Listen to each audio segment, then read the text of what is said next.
Hey everyone, welcome. Here we are in 2025 when if you like batteries or battery actuated wireless drivetrains or dropper posts, we have a lot of options when it comes to the actual shifters. Not only we have the 2-button introduced with the T-Type, we have the old one that's also compatible with it. We have the ability to modify that, and we also have the tiny new rocker paddle or pod from SRAM. Let's talk about this. And in the title, I call this an upgrade because this new rocker paddle from SRAM can be had as a full shifter, the way you see it here, or as an upgrade part. So let's take a look at this new rocker paddle shifter, what the part numbers are so you guys can order it for yourself. And then I'm gonna look at the ergonomics of this and the previous two models that SRAM provided to us. Access controller right here on the lid. On the back side, you're gonna have the labels where you can see the manufacturing date and that this is made in Taiwan.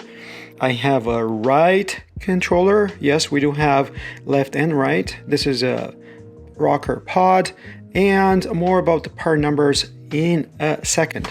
Inside, all the usual papers, new shifter that still has that access LED right here. You have the access button on the inside, and you see the new shape, again, up and down or down and up, depending on how you set it up.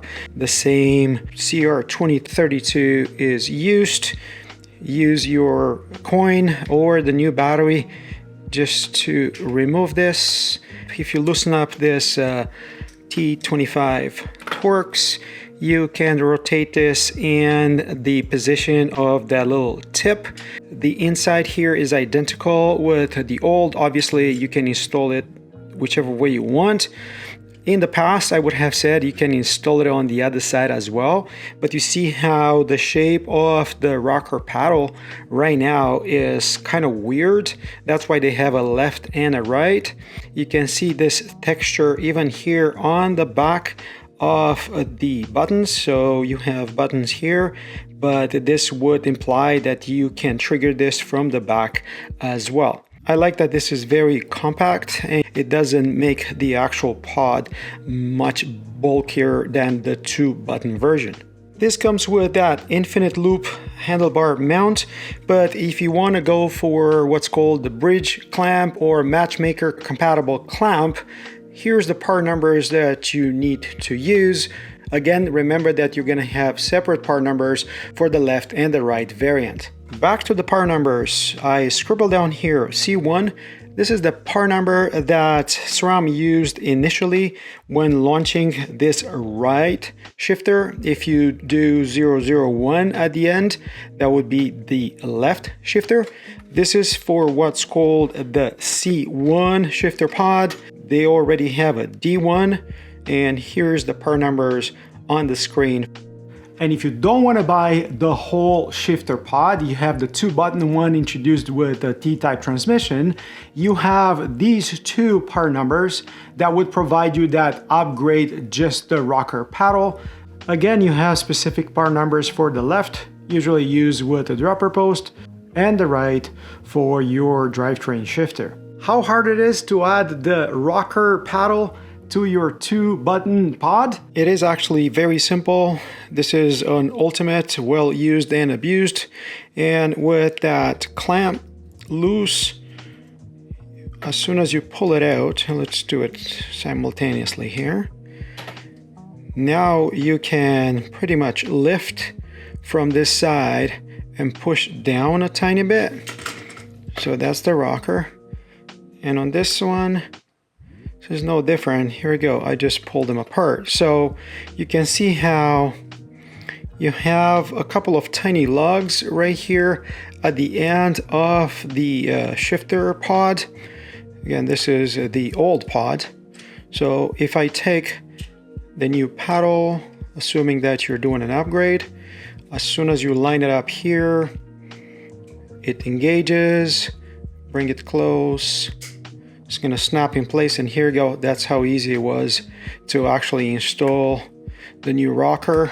The beauty of the SRAM Axis or T-Type transmission is that they all share the same controllers, and today you don't have 3 or 4, you actually have about 6 options for shifters or controllers or pods. Here on the screen you can see the rocker paddle we just looked at. Latest version is D1.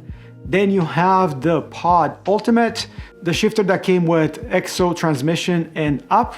Next you have the cheaper GX and SX pod controller. And then you have the old ones. You see the old shifter with a rocker adapter installed. Then you have the original shifter pod. And finally, the cheaper version of that was launched with the GX Axis drivetrain. And last one here is the C1 version of the rocker paddle pod, the one that I have. And no, I don't know what's the difference between C1 and D1. I assume just newer electronics or so. So what kind of shifter pod do you folks use? Let me know below. Also remember to sign up just to stay in touch and to know when I'm posting new content. Now, having used most of these options from SRAM, with one big exception, which is the good old rocker paddle adapter that I never got along with. With that exception, we've used most of the options available to us today. So would I recommend this little rocker paddle as an upgrade to the buttons? Would I recommend this as an upgrade to the older pod from SRAM? This is the original pod, and the idea was just to rest your thumb right in here in between, lift it up and lift it down, and that's how you shifted gears. I found myself most of the time just clicking or picking the tip of that paddle and just pushing it up and down. This one is fairly easy to push. This one is harder. If this was as hard as the down button, I think I would like this a lot. To go along with that, you had this remote or shifter or trigger for your reverb dropper post. This one is a bit harder to push. It's a bit closer to the bar. If they could mimic the force needed to push on this on the right hand side, they would have had the magic combination, but unfortunately they don't. And again, I like this shifter here, that button. This one is fairly easy to push. And as I mentioned, I never really got along with this. I know many people love it, not me. T-Type introduced the smaller 2-button pods, and these original ones, these are the Ultimate. You could use it both on the left side or on the right side, so dropper remote or transmission shifter. This is quite worn out. As you can see, these are soft buttons, concave and convex. And if anything, I think this is my least favorite. It takes quite a bit of force to push, but it's kind of vague, and we wear gloves when riding. You'd leave you wonder if you actually pushed it or not, if you shifted or not. The newer version of this is the cheaper GX and SX. It has hard cap buttons, and if anything, I like it better than the actual Ultimate. The new small rocker paddle, this is as if SRAM listened to my comments about the reverb remote. This is dampened quite nicely. I would still not rest my thumb in between here. I would just use the tip or the bottom. To reach to the buttons from the back, I think I would have to use my, braking finger. So I don't know if I could, or maybe do it this way. This is weird, but anyway, this is definitely an improvement. Is close to this, but a bit more refined. Those buttons are a bit harder to press, similar to this one here, but they're a bit more dampened. If I am to complain right now, I would say make it a bit more clickety like this, and that would be the perfect combination for me. So again, I like that you need a bit more force to press on the buttons, It's still quite dampened. I would have preferred the clickety-click that I have here on the down button of the old remote. So 2025, if I was to choose a shifter for my new SRAM wireless transmission, number one would be the tiny rocker pod that I covered today. Number two, it would be the old original pod that was launched 5 years ago or so. Number three, I think it's gonna be the buttons that come with the SX and GX, so the hard cap buttons. Then it would come to maybe this little rocker paddle installed on the old shifter pod.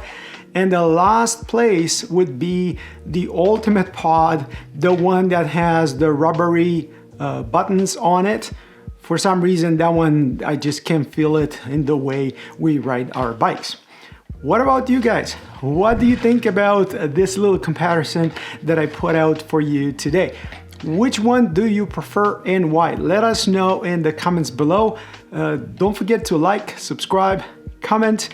If you have any questions in regards to Access installation, I have quite a few videos. I'm gonna post them in the description. And until next time, I hope to see you folks on the trails. Why not riding a SRAM wireless drivetrain or transmission? Cheers, guys. Cheers.